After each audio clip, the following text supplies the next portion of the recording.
নমস্কার বন্ধুরা, ঘরোয়ার সাথে বেঙ্গলি রান্নার চ্যানেলে আপনাদের স্বাগত জানাই। আজকের রেসিপি হলো ঢ্যাঁড়সের পকোড়া। চটজলদি কীভাবে ঢ্যাঁড়সের পকোড়া তৈরি করা হয় সেটাই আপনাদের সঙ্গে শেয়ার করব। এটি যেমন দেখতে খুব সুন্দর, তেমনই কিন্তু খেতে খুবই সুস্বাদু।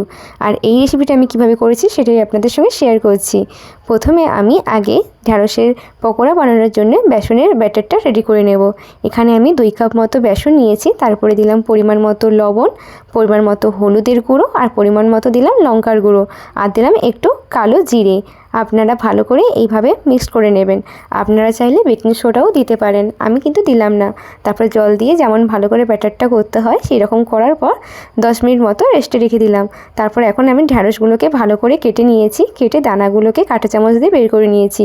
আমার ঢ্যাঁড়সটা এইভাবেই আমি কেটেছি, ফুলের মতো করে। আপনারা যে যার ইচ্ছে মতো শেপ দিতে পারেন, আবার সিম্পলভাবেও কিন্তু রাখতে পারেন। তো আমি এরকম ফুলের আকারে করে নিয়েছি। তারপরে কড়াইতে আমি গরম তেল বসিয়ে দিয়েছি। তারপর একে একে করে ঢ্যাঁড়সগুলো এই বেসনের ব্যাটারের মধ্যে দিয়ে তেলের মধ্যে কিন্তু ছেড়ে দিচ্ছি। আমরা তো বেগুনি, পটলের চপ, কত কী না সবজি দিয়ে এইরকম চপের মতো পকোড়া বানিয়েই থাকি। আজকে আমি ট্রাই করলাম ঢ্যাঁড়সের রেসিপিটা। আশা করছি আজকের এই রেসিপিটা আপনাদের খুব ভালো লাগবে এবং বাড়িতে কিন্তু অবশ্যই ট্রাই করবেন।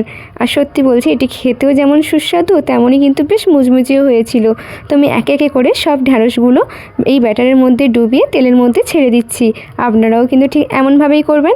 তারপরে এক পাশ ভালোভাবে ভাজার পর কিন্তু উল্টে পাল্টে নিতে হবে। লো টু মিডিয়াম ফ্লেমেই কিন্তু এটি করতে হবে। এক পাশ ভালোভাবে ভাজা হয়ে গেছে, আমি একটু উল্টে পাল্টে নিয়ে আবার অন্য পাশ ভালোভাবে ভাজতে দিয়ে দিচ্ছি।